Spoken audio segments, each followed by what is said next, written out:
Hello and welcome. I am Light, and this is my podcast.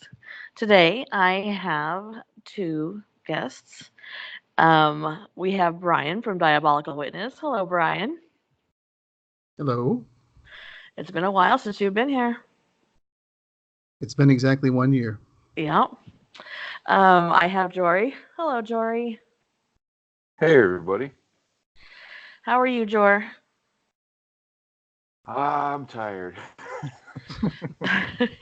I bet. Sure. It has been a year since we did this with Brian.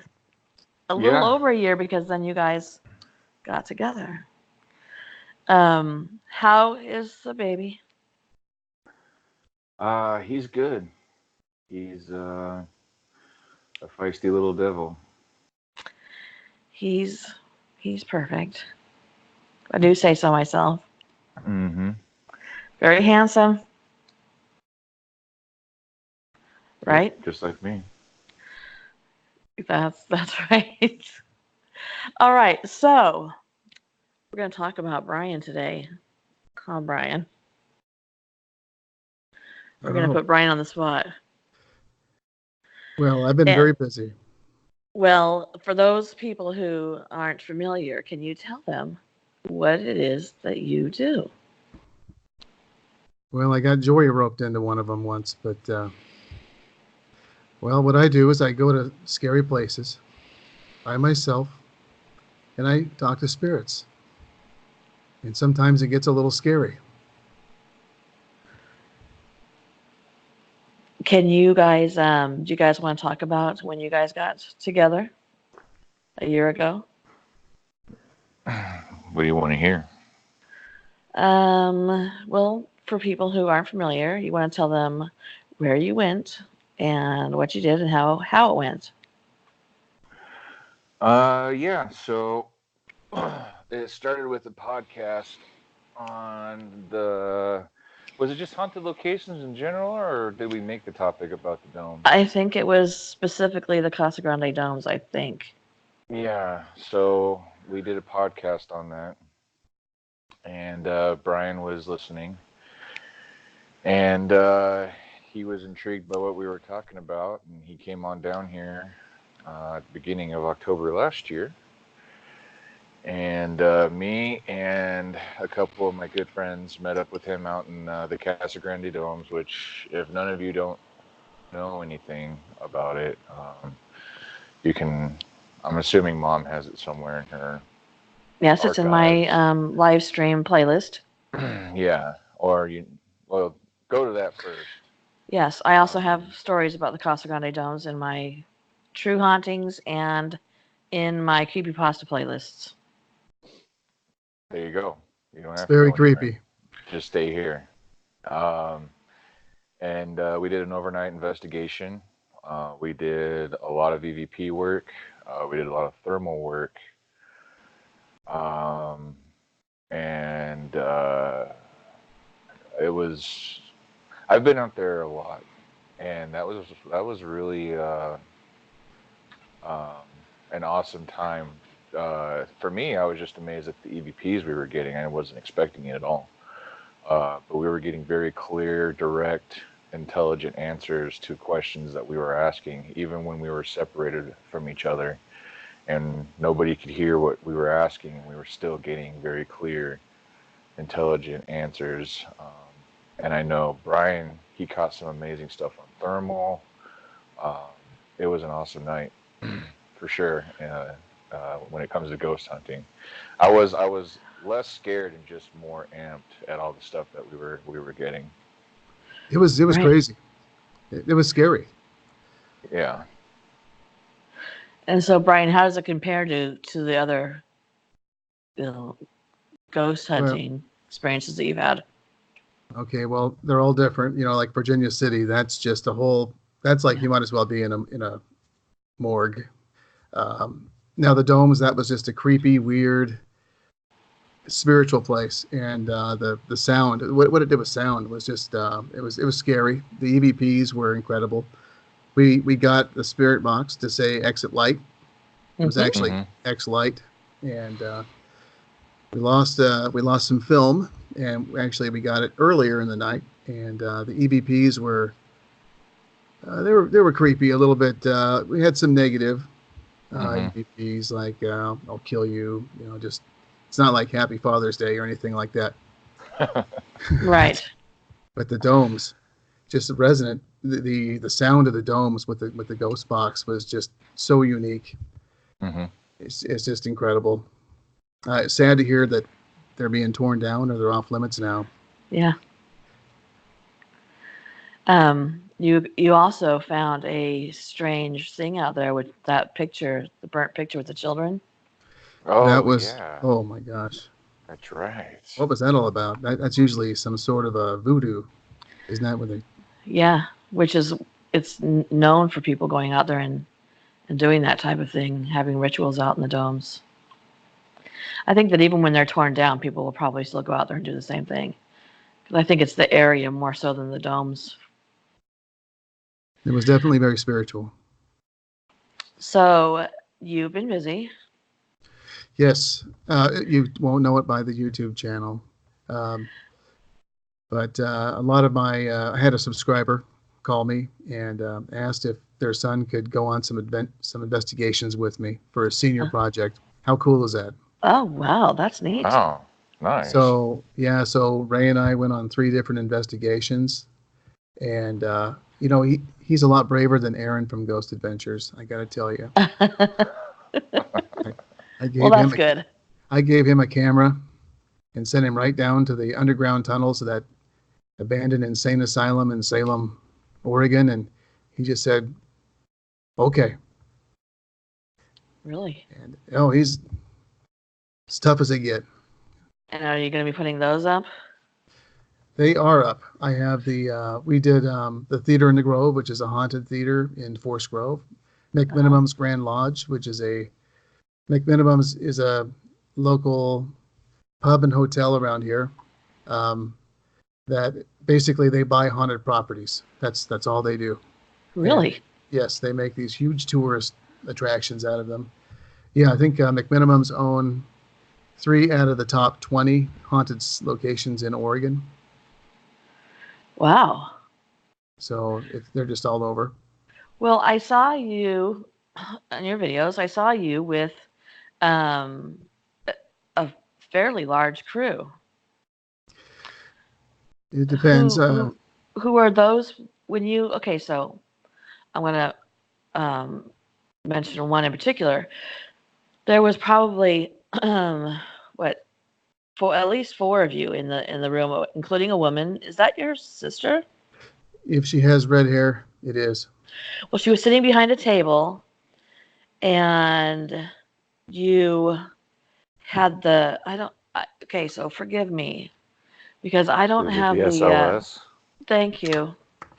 Oh, oh, that Yeah, was Astoria. That's Exit's not good with the ghost hunter terms, yeah, that's I'm Chris. but we not. I'm will not. That's navigate it Christina. for you. Okay. Yes, Yeah, that's her name is Christina. yeah. She was on Ghost Adventures because of that video. Oh, really? That's the one where they contacted me and I dropped all their names and Ah, well, it was interesting because you caught the. I'm gonna be technical and call it a dot to dot. Um, yeah, that works. it's really, It's a it connected dots. explains it. Yes, and you caught the dot to dot of the figure on the floor. Was that incredible? What makes that really incredible? SLS is prone to false alarms on straight poles, and I think I even cite that in the video. Yes, you did. Yeah, But yeah, you did. when you're looking at something on flat ground with no marks and you walk around it and its orientation stays the same, Yes. that Yeah. is the most compelling. That's the best SLS evidence I've ever captured. Do you know what that feels like to me? It feels like maybe there was somebody buried under there. That was a dirty place with Shanghai and a huge port Really? city. It's right there on the ocean. It's right there in the Oregon-Washington border, Yes. and it's a beautiful city, Yes, it but is. it has a lot of creepy history. It burned down, a lot of deaths. Astoria Yeah, and the Goonies were filmed there. and that house is still there. They just ask you not to. not to stare. And the Kindergarten Cop was filmed there. Hmm. Arnold owns a piece of property up there. I heard. It's so beautiful. It is so beautiful. Maya, Maya, Hmm. has always said she's been there, but she's only been there when she was a baby, so she doesn't have any memory of it. But she feels like she does, and she always says that that's where she wants to live ultimately one day. I'll tell her that I didn't realize it had so much haunted history. Oh, the Liberty Theater there is crazy. It's hard to get a hold of, but that's up there. And there are also tunnels that you can rent Rent. and stay the night down there. Yeah. Well, okay, so it's funny that you should mention Shanghai because Rob and I just did a podcast. I don't know if it's come out yet or not, but it will be coming out this month. And we talked about Shanghai on the Oregon coast. Yep. And so they did Shanghai there. That was probably the epicenter. Portland, Oregon was the main hub, but Yeah. Astoria must have been probably the first place to get people. So for people who don't know what the term Shanghai is, and if my podcast hasn't come out yet, and if it hasn't, please go watch it when it does. Can you explain what the term Shanghai means? Oh, sure. Well, back in the days, what they would do is they would take people from out of town, drifters, and they would buy them a drink, drug them. Sometimes they had secret doors in the floor. They would just open that flap and they would drop right down into these tunnels. And they would have their shoes removed. They'd be taken down to a cell. And in Portland, Oregon, there's still 6 inches of broken glass that line the floor. That's how they kept people in there. Mm-hmm. And they would drug them, and they would wake up on a ship, and they were told either you work or we're going to throw you overboard. So that was their free labor. The deal was if they'd be released when they came back to the States. Right. It was And pretty they would. brutal. The ships were usually going to Asia. Asia, so Yeah. that's why they call it Shanghai. They wouldn't want to stay there. They definitely want to stick around and work and come back. Right. I was telling Rob and I were discussing the Shanghai aspect of being kidnapped, and I decided that I'd rather have my feet maybe hamburger than than the potential going on the ship. But it's I didn't realize that we were talking about Portland when we were talking about that. I didn't realize that that was a history of. Of course, it is. Astoria is a port. I didn't connect the two. Well, if you want to, they will lock you into the tunnels, and you can spend the night there. They don't want you roaming around their stores, so that's why they lock you in there. Right. And it's about $100, and you Really? can spend the night in there. Oh my gosh, I'd love to do that. Might be fun for about the first 30 minutes, and then it might change a little bit. I think, yeah. The problem is I have a tendency to bring things with me home, so I don't know. Yeah. I don't know. Try and stay away from stuff like that now. Thanks to advice from you, by the way. Well, I'm glad you took it. I did, and so I have moved from where I lived before when we first met, and I even though I see shadow figures here, but I think that that's just something that comes with me. They're not frightening. And I did hear the little boy's voice recently start calling me mom. In general, the place is completely 100% lighter. You know, I don't know if you saw the video I did on the poltergeist activity in my home, but Yes.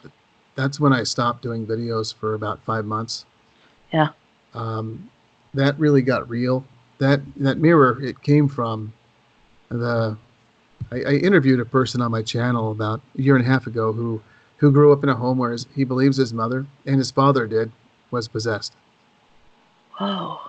So the brother of this person who grew up in that home, he gave me that mirror.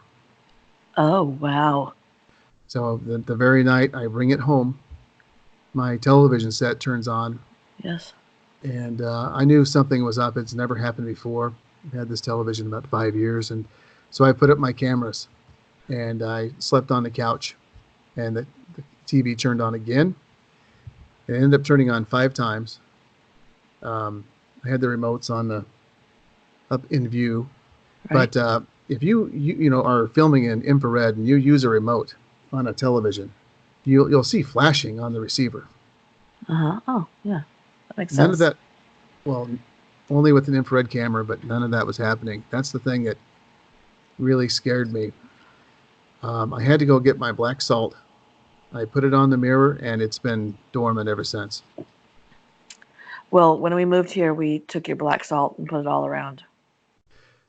That's a very good idea. Yes.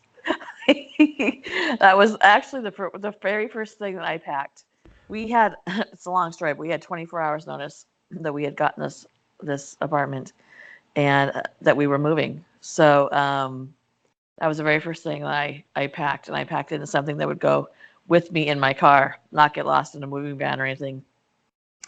So thank you, I appreciate that. But I saw that video, and I I just you were so much more calm than I think I would have been being alone and having something like that happen. Yeah, but I didn't know what was said. Right. And explain now. Explain. Can you explain to people who are listening Sure. how you film that and how you go back over to hear what was said, and if something is said in backwards English, how you. Yeah, normally it's just gibberish. I was reviewing the footage, and first you see the TV turn on and the screen gets white, and then you hear the audio come on. Usually Mhm. playing the commercial at 3 in the morning, and so when I was reviewing the footage, I heard this epidestri equitus, and I was like, "What the heck?" And then I heard the television turn on. And I went, "Okay, that wasn't the television." So Mhm. I slowed it down, um, manipulated it, couldn't make sense of it. Oh, just for giggles, let me just reverse it. And sure enough, it's English sentence. I believe it was see me go into him, save him.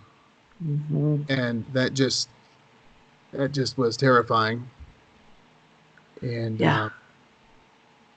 uh, that hasn't happened since. But it was about a week later. I almost had to call the police. I was in the front part of my house under an attic that I've never been in. I've lived in this house about 3 years, and there's an attic that you have to go into the garage in the ceiling, crawl through a small hole, hope you don't fall through the sheetrock. Anyway, I've Uh-huh. I've just never been up there. So I'm home alone, and I hear somebody run. I'm wide awake, by the way. It's daytime. I hear someone run from one side of my house up on my ceiling all the way down the hall. And oh my gosh. So I got my gun and my pistol, and I stuck it in the back of my pants, and I said, well, I either can call the police or I'm going to go up there because the police are going to ask me, well, did you look? Right. So I went up there, and nothing but wide open space. I could walk around, and fluffy insulation. There's nobody there. Wow. So yeah, it gets real. Yeah. It. Yes, I can attest to the fact that it gets real. And it's particularly scary if, well, I'm at with my husband. I'm not okay. Slow down, Tracy. So we moved because my husband travels for work, as you know, but he is now based in the Dallas area, so that's why we moved. So we're living together again instead of having him come back home and visit.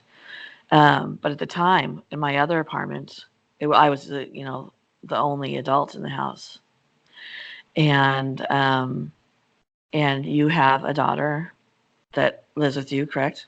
Yep, So it's particularly important as a parent to feel safe, right? absolutely. Yeah, and so that was something that was even weighed even the most heavily on me with the things that were happening. And do you find that you feel like that too? Oh, absolutely. And some of my research that I've been doing, a lot of research in reading on demonic oppression, people who suffer from that, poltergeist theory. Um, it's definitely real, and especially when I do ghost box sessions and I get their names, um, and I feel like I'm almost being threatened. Right.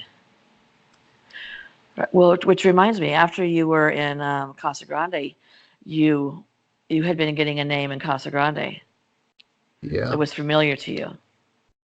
that's the Paul. Yes. So when you went home, did you have any more experiences with that? No, Paul disappeared, but I don't know what it was, but for some reason this Paul came through so many times at the domes after I banished him. Yeah. And I mean, it got so real that that's when Steve left the group, Right. and he just he started getting started seeing things. His wife was terrified in their home. They would hear bangs on the side of their house, and run out there, and there's no way anyone could have got away. Right. So yeah, it's so these things they live on fear, and so I use that when I try to get evidence about their existence or information. Right. Right.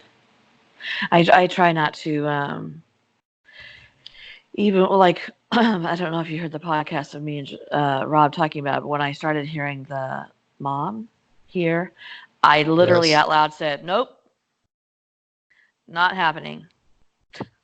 We're not I going heard that down one. there." Just yeah, I'm just like, no, nope. I'm not even going to show fear. I'm just going to be show like I don't know. I don't want to. I also don't want to make it mad by being you know arrogant, but I do want to definitely say you just go away. That helps, definitely being forceful and resolute, and Mhm. you need to be more forceful than fearful. Otherwise, that'll just draw them in again. Right. So, Jory, I'm sorry. I've been taking up all the time He's It's probably talking your to asleep. show. Go ahead, Jory. Feel free to ask Ryan some questions.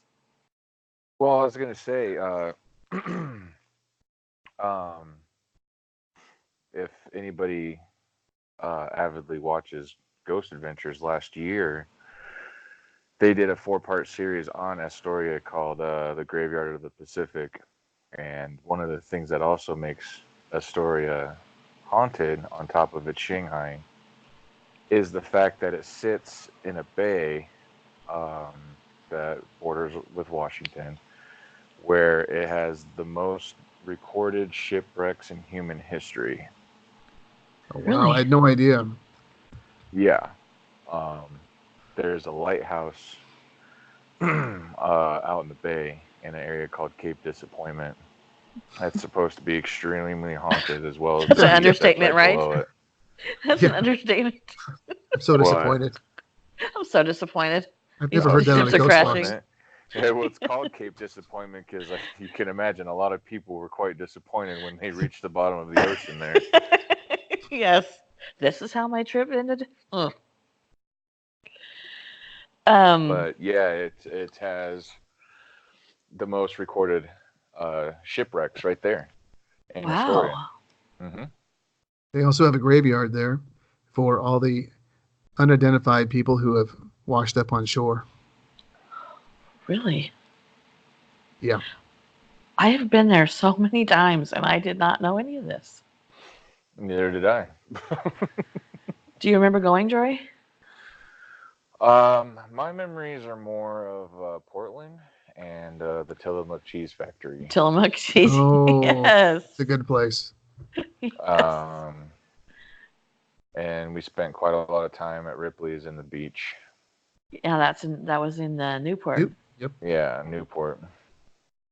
Yeah.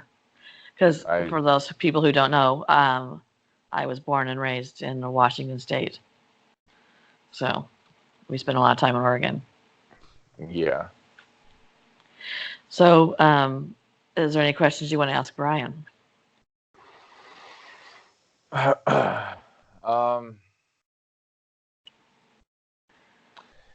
I've always been fascinated with like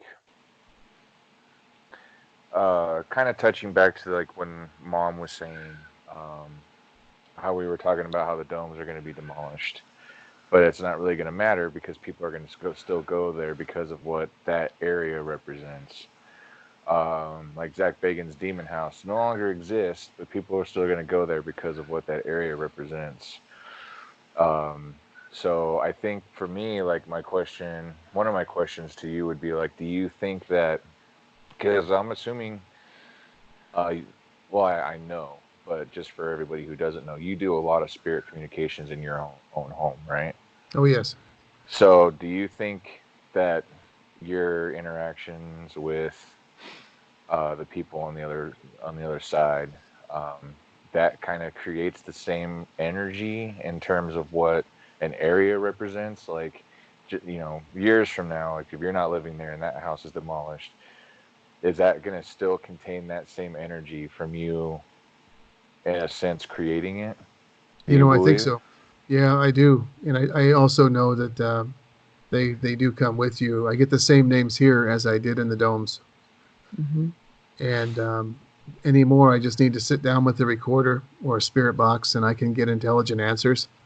But lately I've been really trying to be careful not to delve into pareidolia, and that is, Mm-hmm. that's something. If you hear something like, "What do you want to do to me?" and you hear "ill ooh," that didn't say kill you, guys. That Right. just was mumbo jumbo. So I've been really trying to vet, my findings, just taking it to a higher level. But Hmm. I can get numbers if I want the spirit box to start saying numbers. Boy, it'll just start saying numbers. If I want it to say colors, I'll just all of a sudden you'll just hear red, green, blue, yellow.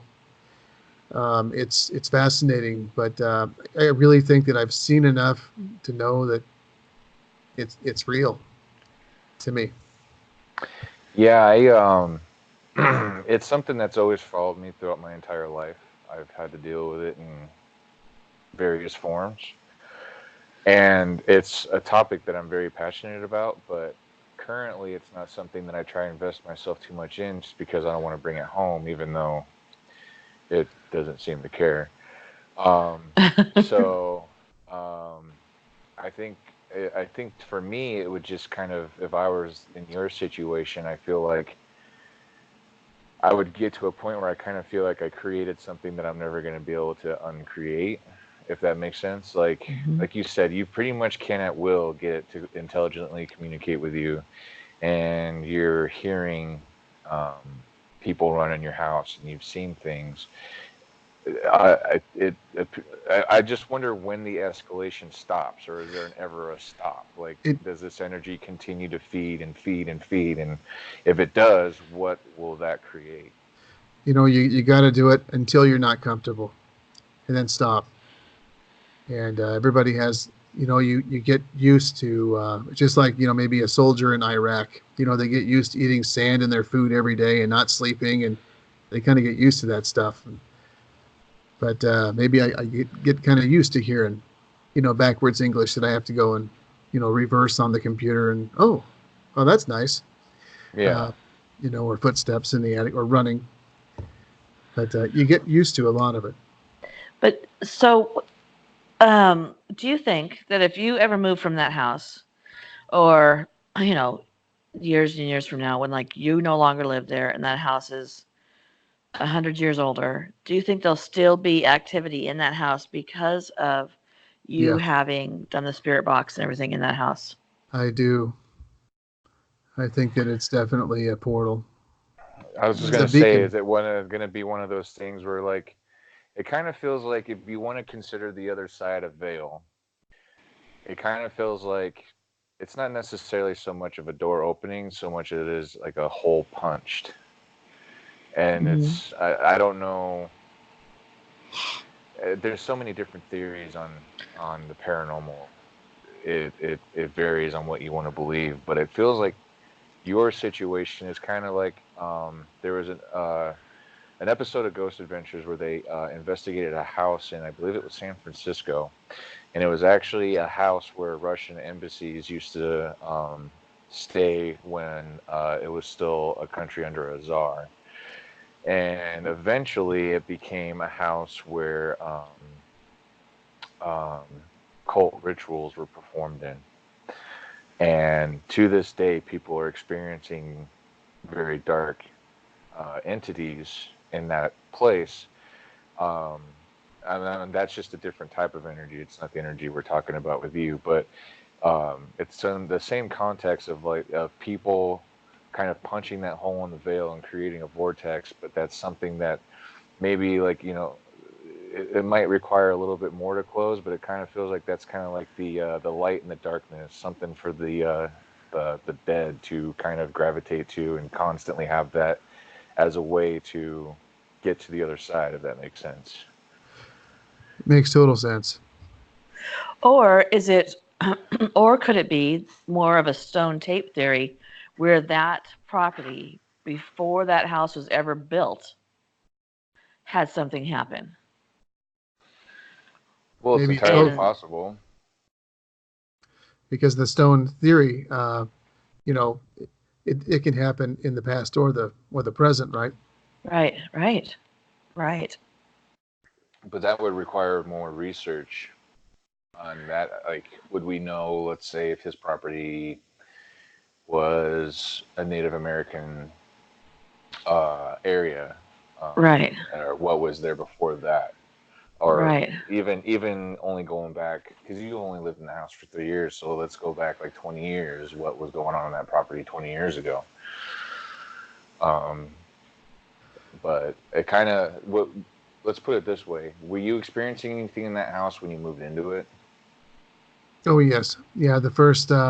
Within the first week, um, I heard my daughter walking up and down the hallway all night, Right. and I think I told you about this, Tracy. Right. And Yes. then in the morning, she asked me why I was walking up and down the hallway all night. I just And went. this was without you experimenting with communications I didn't and have a things ghost like box that. yet. Yeah, I hadn't got into that. Okay. Wow. Yes. So, Right. but and you weren't really doing it much before the house, or you were? No, not at all. Just I did a couple of trips to like Virginia City, and Yeah. we were just doing investigations. We had Uh-huh. no gear. We just had a camera and a microphone. That was it. So And you were at least exposed to it then. I was a little bit, yeah. Yeah. Okay. So maybe those. So maybe that It'd was be more of an interesting. attachment that followed. Maybe that's kind of Or maybe the where people that before starts. him. It'd be interesting to ask them. Did you ever have an experience? I Maybe. should. This is the old mayor's house. This is the Oh. original home in this whole area. This was Oh, well, that has Oh. a lot of history behind it then. well, yeah, it's Trail Street because it was Indian Trail, Oh. and this was a stagecoach stop in I think it was 1873. And so somehow the Indians aren't here anymore, Right. and we do find chiseled pieces of obsidian, which is not native. Uh, we're a long ways from Oh, Mount Hood, interesting. so it looks like it was chiseled off. So there's definitely sign of Indian presence here. But yeah, this is the trail. All Wow. right, so you've Interesting. got easily hundreds of years of human presence on that property. So, I mean, it could be a number of things that started the haunting Right. at that house then. So the energy was already there, and then your spirit communications probably fed the energy, I guess you could say. Because I kind of like if it's for me, it's like how people are afraid of the Ouija board, and I've talked about it before on here. People are afraid of the Ouija board. They don't want to play with it. It's like, oh, it'll attract bad spirit. It's not the board. It's you as a person. You're feeding the energy. You're throwing the light into the tunnel. Um, and it kind of feels like, um, the more you throw the light, the more attracted things are going to become. And maybe the way you interact with the spirits, because you're not coming with ill intentions. You're naturally curious. You want to know what's going on. You want to know these, and these are still people. These were people who lived and led lives and died. They're just on the other side, and you're still interacting with them as if they were people, and that's like a natural gravitation to you as a person. Um, Now, to me, that would be a little bit scary, Well, just you a know, Yeah. little bit. I also uh, I think they can read my mind as well, and I've demonstrated that by writing two-word phrases on pieces of paper, folding it closed, and then having a ghost Right. box session. Yes. right, yeah, Hmm. Well, and this, okay, so talking about the fact that they were people, you left a comment on one of my videos, and I've been saving this question. I didn't write it down there because I wanted to save this question for when I interviewed you. So we were talking about communicating. Could, you know, Rob was talking about communicating with his children after he Mhm. dies, and you said I would never do that. Yeah. So can you um, explain why you would never do that? I mean, I I think would. I know because we've had this discussion. Yes. Yeah, but I would like for people who are listening for you to tell them why.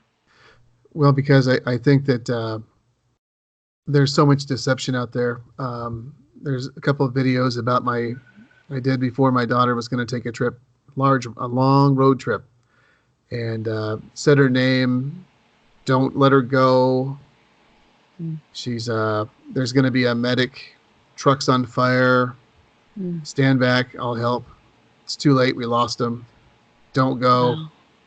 I just I would never want, and I tell my kids, if anything comes back, don't try to get me, because there are a lot of people who believe that when you go to the light and your relatives call for you, you leave, and that it may be a one-way trip. Right. So I would never. Yeah, I had never thought about that until you had said that. Um, that you are essentially, if you call a loved one who is, you know, gone to wherever they're going, if you and I'm a Christian, so I have my own beliefs, but whether you do or not, if they've gone somewhere and you call them back in your grief, that they might not be able to ever get back there. I hadn't even thought of that. It's scary. My father, he doesn't believe in any ghosts, but he will to this day say that 3 days after his father died, he saw his father standing at the foot of his bed, and his first wife, saw it too. Mm, wow. And he And doesn't believe in ghosts. he doesn't believe in ghosts. It just faded away. But he has such blinders on, he just will not connect the dots between his experience and believing in ghosts. Wow. it's funny that we bring up the topic of trying to communicate with family and grief. When my grandma passed away, my mom's mom, we moved to Arizona, and shortly thereafter, uh, the now, I guess you could say, infamous Uncle Mike followed Yes. suit. But And after staying with us for a while, he got a girlfriend. He moved into an apartment. And it was at this time that his grief over my grandma passing away caught up to him. And he makeshifted his own Ouija board and started trying to communicate with her. And like you said, it's very, very dangerous to do that because you don't actually know what you're communicating with. And he ended up attracting a very negative spirit that affected his life greatly at the time. And so, um, I know, like you said something, Mom, about how Rob wants to try and communicate with his daughters if he passes away. Yes. I think trying to think of this in kind of a broader spectrum, I think that would be the safer bet than if his daughters were trying to do the same thing. I feel like Right. the spirit is in more control of the situation than the human because we only know what's going on in life. We can only control what we can control here. Once we've passed on, that's a whole new knowledge. That's a whole new thing that we can now understand. And so, for me, I felt like Grandma throughout my life has communicated to me in very subtle ways, but I Mhm. have never, ever, ever tried to reach out to her Right. Like you've smelled her perfume because, before. right, yeah, Wow. it was Mother's Day, Yeah. and I was there was a period of time where Mom and I were very separate on some issues, and I was at work, and I was, kind of jumping in my head whether or not I wanted to call Mom on Mother's Day, and I smelled my grandma's perfume for the first time probably since she passed away. And it was one of the most powerful experiences I've ever felt in my life. And now, granted, it was just an elderly lady who walked past me. It wasn't a ghostly experience, but the coincidence of my inner turmoil and smelling her perfume, you can't ignore that. That's a sign. And for Yeah. Mhm. me, I feel like that's better communication in terms of Right. you trying to reach out to a loved one, because it's kind of like a puppy. Like, let it come to you. Mhm. That way you're not getting hurt, if that makes sense. Mhm. Um, Or deceived. so or deceived, because in Mike's case, he ended up attracting a negative spirit who called himself was it Mr. Black? Yeah, it was Mr. I Black. think he called himself Mr. Black. And the negative haunting was so intense that they eventually had to move out of that apartment. Yeah. And it was experienced by his girlfriend and his girlfriend's daughter too. Yeah. So, um, it's very it's spirit communication to me is just one of the most, and I consider it a science. It's, to me, it's one of the most complicated sciences in the world, because it's still the unknown. You're still delving into the unknown, and you just never know what you're going to get. Right. And of course, they're always going to lie. I've done sessions where I say, "Can I talk to Mike?" And I'll hear Mike here, and they'll say, "Are you sure this is Mike?" They'll say, "Steve." No, Steve. Uh, It's just you can't get any sense out of it. well, that It, probably is Uncle Mike, because he would lie if you asked him if he was Mike. it might have been Mike, He would be like, "No, it's Steve." but it does get really Yeah. real. They can reach out to you, but they Yeah. they often to get a name that they'll consistently identify with is incredibly difficult. I haven't really, other than Paul, I Right. haven't really done it. But that Christina, who was in that video, Yeah. she was feeling that she was just being like the floor was shaking. And she said that it feels like there's something scratching her back. And on the ghost box right away, we get shake her, scratch her Oh. back. Whoa. I mean, you got that, there's no jump cuts. It's all live and Right. just terrifying. Well, as I've told you before, the second time I ever did a Ouija board, the next morning I woke up with a handprint burned, and it was on my left shoulder, and it was a left handprint on my left shoulder. And it was facing up, so something that was like impossible for me to, First off, I don't know why, just hanging around family, you would fake it anyway, but it was obvious that it was something that put a hand on my back, clearly burned into my back, and I've been scratched twice. Had two incidences with scratching, and they were three scratches over and over and over again. Um, so, as someone, so for people who are listening that are more, what's sort of, they're not sure if that kind of stuff is Skeptic? real and everything. They're more skeptical, yeah. Yeah. I can guarantee you so what she was feeling, and then based with what you guys were hearing, I mean, it is 100% real. It's nothing to be joked around with. And I think that a lesson I learned through all the stuff that I went through at the other apartment was to make sure that you go in understanding that, well, first off, I always knew it was real. I didn't think it was funny, but what I would talk about it would be in a more of I would talk about it with my guard down, Mm. and learned that for me, I can't do that. That lets something in. It gives something a power that shouldn't have the power. So when you experience your experiences,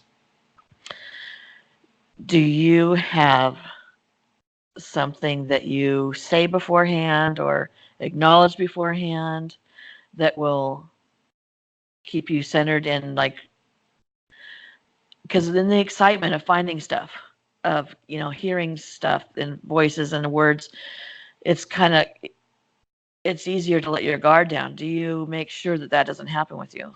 Well, I'm usually alone in a very scary place. So one of the first things that I do is I just introduce myself and make it clear that I'm just there to communicate. I'm not there to force them to do anything, and just basically go in with the truce. Just like with Washoe, that was the most terrifying thing I ever went through. A lot of people they watch these ghost hunters on YouTube, and they're, whoa, would you hear that? And Yeah. there's just all kinds of crazy stuff, and they're seeing blood drip from walls. I don't know. Jory was there.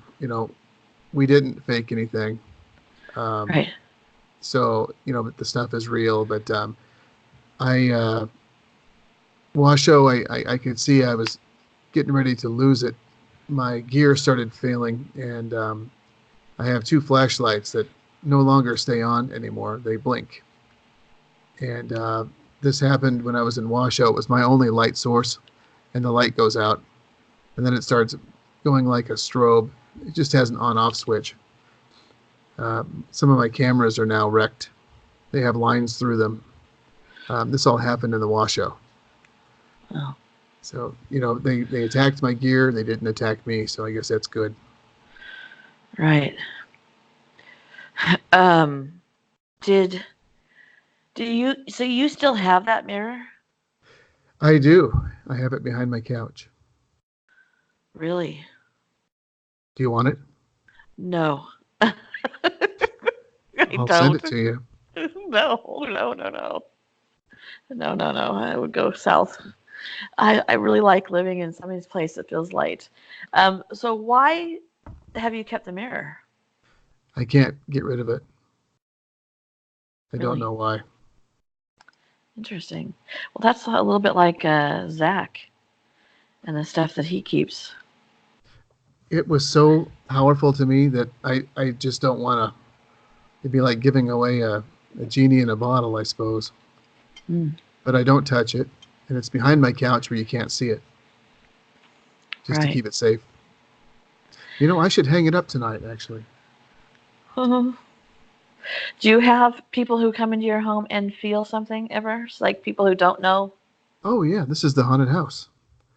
Uh, I have people come over, and I had a guy working on my furnace, and he actually recognized the channel. I was like, oh, I didn't think anyone watched that. He goes, I went, well, there's 500,000 views. I went, okay, well, I guess do the math. How many people? Okay, right. there's probably like 10 people in my town that probably seen something. But the guy who was working on my furnace, he goes, is this the kill room? Oh, I went, I'm going to leave you alone. So I let him do his work in there alone. And he said, yeah, it's kind of starting to sweat a little. So, maybe someday ghost hunters are gonna come to your house. well, uh, yeah. But I've been trying to get some real professional team to go to the White Eagle in downtown Portland. Ah, That is you want to see the hottest place around here, that's it. It used to be a brothel. It's a mhm. night, it's a pub and hotel. And most of the video that I got, I couldn't use because it was so foul and obnoxious. Mm, Um, I mean, we're talking about full-on sentences of the most vile language I've ever heard. Um, mhm. that's a place I'd like to see investigated. Interesting. Have you ever sent it You've in? clearly never sat in the living room of the Bray Johnson family, sir. Just a Thanksgiving conversation. Yes. That is It's some of the so most funny. vile, grotesque conversation you will ever hear. You don't need to go to a haunted nightclub. Oh, I'd be Right? surprised. I know. I was gonna say you should sit around in the exit lighthouse when Exit Lighthouse. when the exit lighthouse. Yeah, that's funny.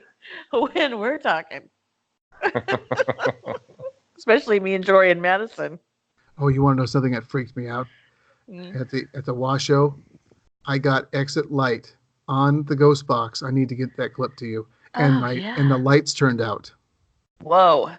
I was in total darkness in the ballroom. Please get that clip to me. I will. It scared me to death. Wow. So you stopped making videos for 5 months.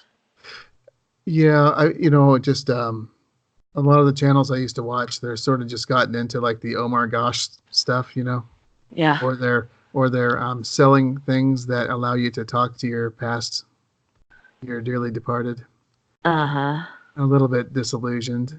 So I just sort of just been doing more stuff for me, a lot of study.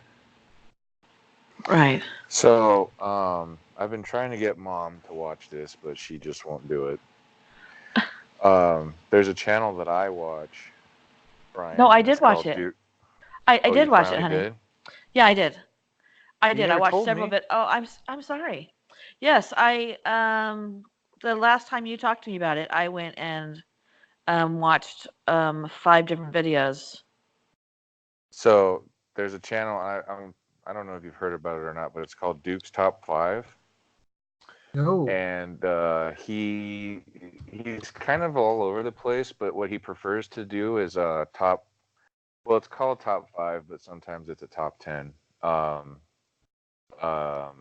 best ghost videos.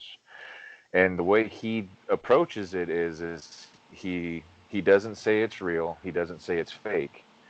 All he says is, I'm going to give you the video, I'm going to give you the information of the video, and then you can decide whether or not you believe this is real or if this is faked.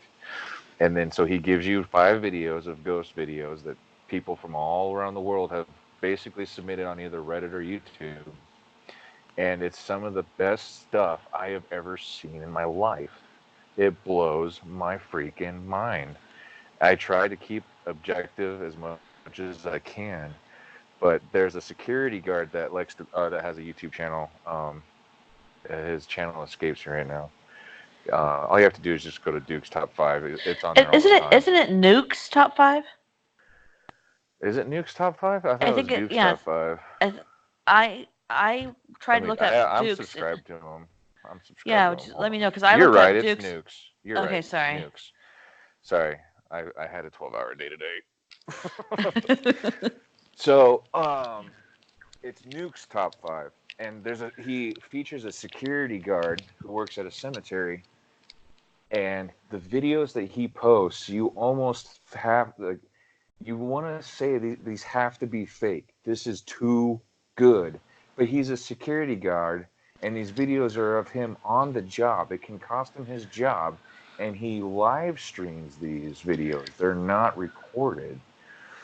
And like just to give you an example, Brian, he walked into a crypt because he had heard noises and it was after hours. So he walks in and he goes, "Hello, is anybody there?" And just plain as day, a girl goes, "Can you help me?" Oh, And he wow. goes, "Yes, ma'am, I can help you, but where are you?" And she goes, "Please, sir, can you help me?" And he goes, "Ma'am, I want to help you, but I don't know where you are. Where are you?" And she goes, oh no, he says, "I can't see you. Where are you? I can't see you." And she goes, "I can see you. You can't see me." Oh, wow. Plain as day. Plain as day. I you watch like ghost shows on TV, and you hear some really good stuff. But this is as if somebody's standing in front of him and having a conversation with him, and there's nobody there. Wear his hands in his pockets with a recorder, Yeah, possibly.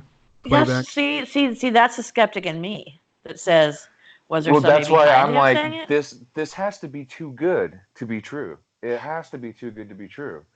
But like I said, he's live streaming and he's on his job at the cemetery.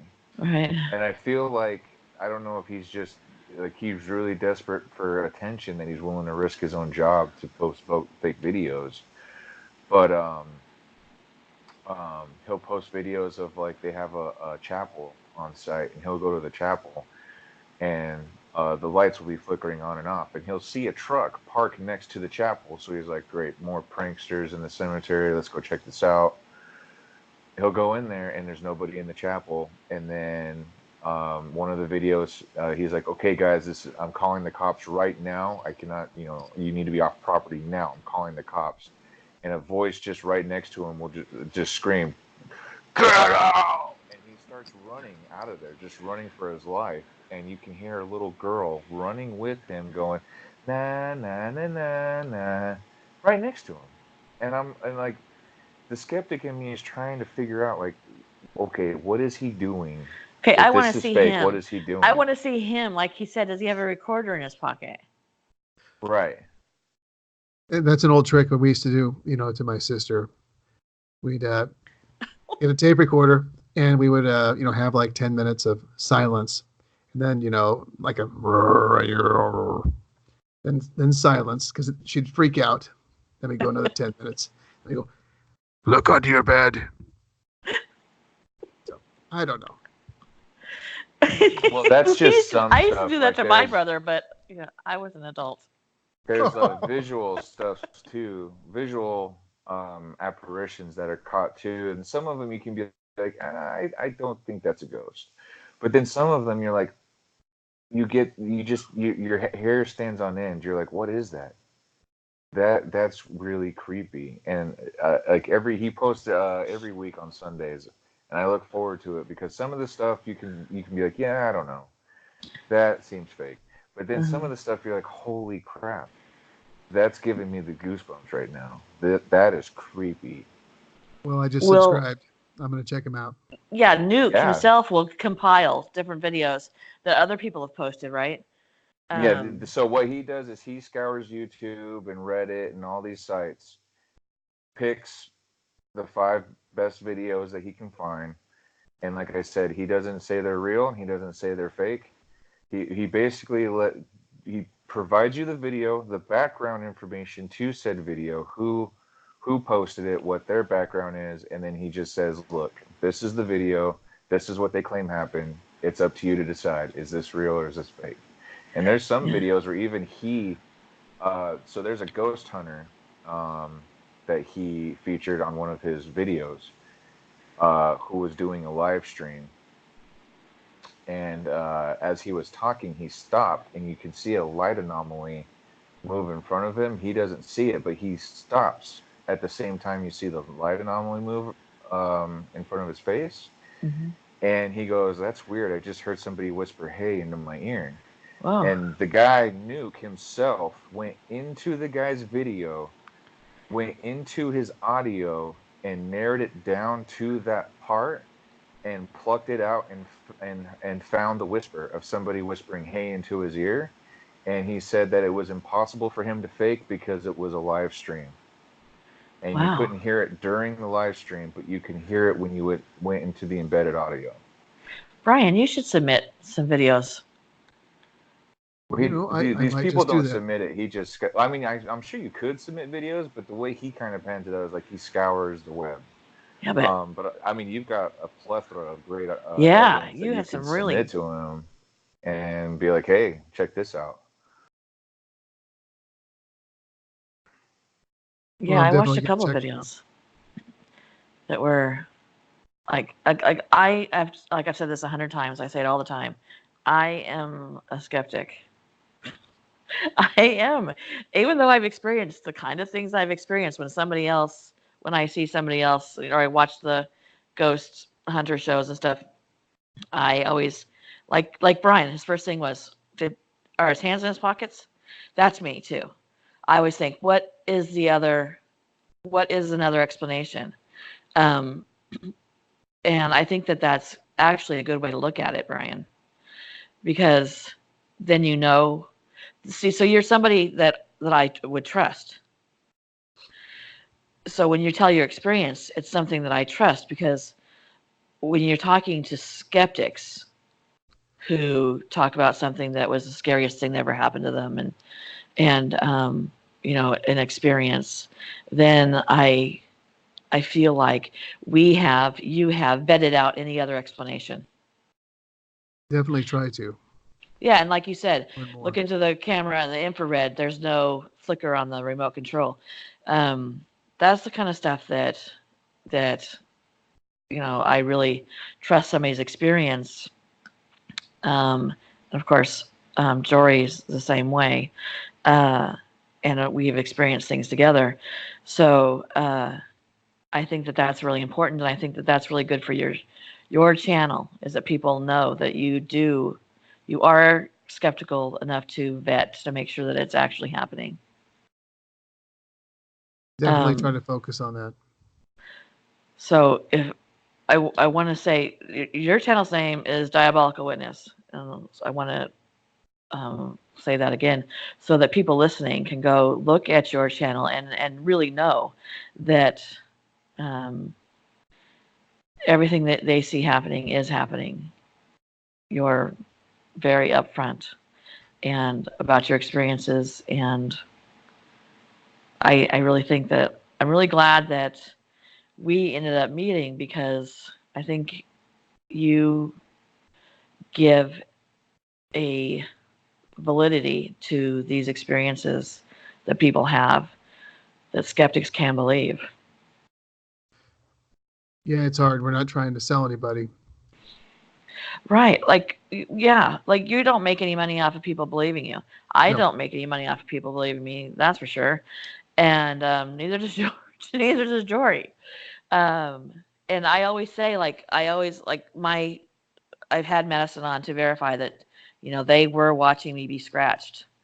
Um, my husband was there and did watch me be scratched.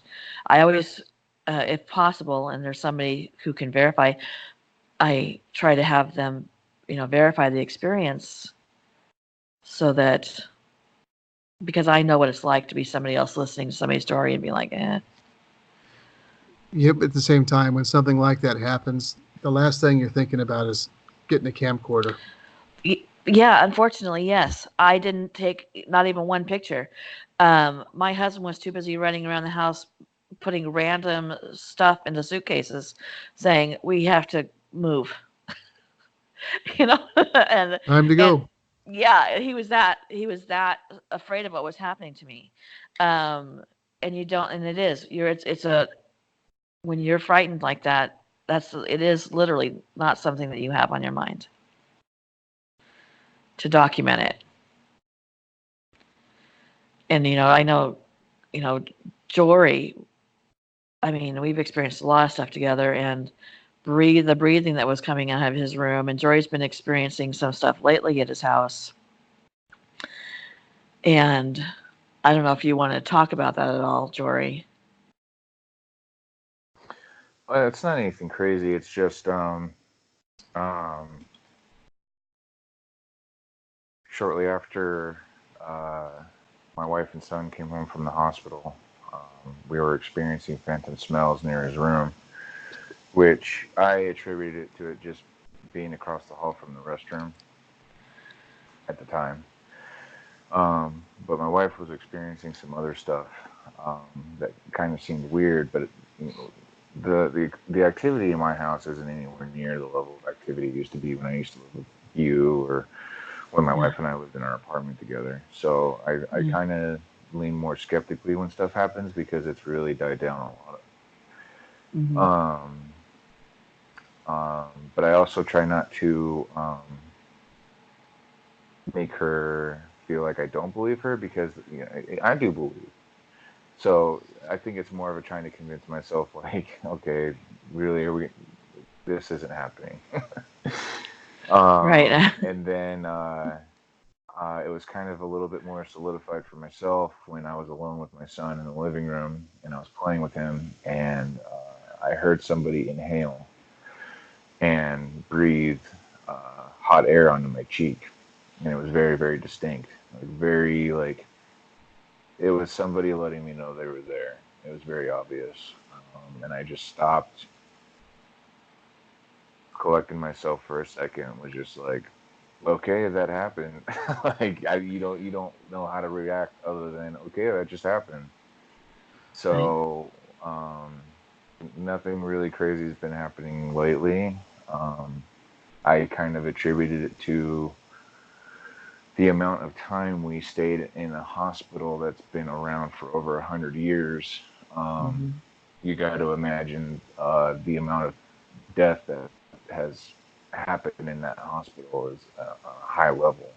Yeah. So, I even in the back of my head, attachment was one of my fears with the amount of time that we were spending Several there. months. So, um, it seemed to happen. It seemed to follow something seemed to follow us home. I don't think it's lingered. I think it just wanted.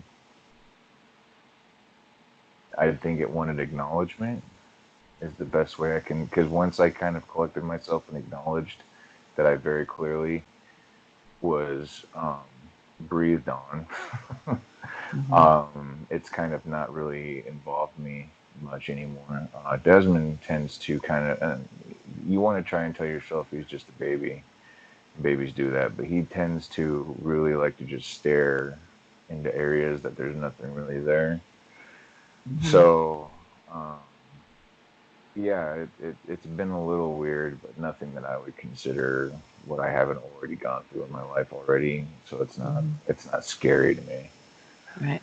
You still And have that Brian, salt, I hope. What's that? Do you still have that salt? Yeah, it's by my bed. Well, that's the real stuff. Yeah, I mean, like I said, it's not something that it's not affected us in a physical way. Mhm. Obviously, phantom smells is you know weird, and being breathed on is weird. But to me, I was never scared, even when I was experiencing it myself. It was more of just it just was more of like a feeling that somebody just felt like they needed to be acknowledged, like they've been ignored. Hmm. They don't know how to communicate. Um, And so when you give them an acknowledgement, you say out loud, "Okay, I know you're here." It instantly was just like I really, as a matter of fact, I can't even say I've really had anything happen to me since. Hmm. And my wife hasn't mentioned anything to me either. The only thing I've really noticed is just Desmond likes to look at random stuff that really isn't there, but he doesn't act afraid. He just sits there and chews his fingers and stares at it. So it's I mean to me it's just par with the course of how my life has always been, where I've Yes. never ever been completely out of a situation where I don't have the paranormal affecting me in some way, shape, or form. Even with my current job, my accounts that I service are all built on Hohokam land. As a matter of fact, two of my accounts are right across the street from the Casa Grande ruins that we've talked about on here before. Yes, Um, I just did a podcast with Rob. Like I said, I don't know. I'm not sure if it's gone up yet or not. I think so. Most haunted places in the United States. Yeah, it's up. mhm. Okay. And that was I talked about the Casa Grande, the house, the big house of the Yeah, Hohokam Indians. Yeah. and the one of the accounts that I service, I actually worked for that account years and years ago, and even all the way back then, people would claim to see Indian writers writing in the back rooms, and Wow. Native American men and women in departments of the store. Wow. So yeah, I know, like when I'm in the back room of these accounts, especially when I'm alone, there's definitely that feeling. And you're not thinking in my line of work, paranormal activity is the furthest thing from my freaking mind. Like I am, Right. it's not something I am thinking about. But when I'm alone, I'm constantly feeling like I'm being watched, and I have to remember, oh yeah, this is literally feet away from the epicenter of the Hohokam Indians, where they traded, where they lived, where they fished, where they hunted, Right. where they lived for hundreds of years. So Yes. it's just par for the course now. And Brian, how do you recommend people react if they are experiencing maybe their first paranormal experience and they feel something or see something? How do you think they should acknowledge it or not acknowledge it or? Really, really need to remain calm. And if it is a negative entity, for God's sake, do not show a lot of fear. Mm-hmm. Just either ignore it or just call it out. Say, I don't have time for this right now. Get lost, but don't scream and just be fearful all the time, or it'll get you. Yeah. Yeah. Um, in general, I've always remained pretty calm. Even being scratched, I didn't acknowledge it in a fearful way. But I'm not going to go through it. But the experiences that we talked about on our first conversation that I had in that other apartment, um, it was the most terrifying experience I've ever had, and I did react in a fearful way.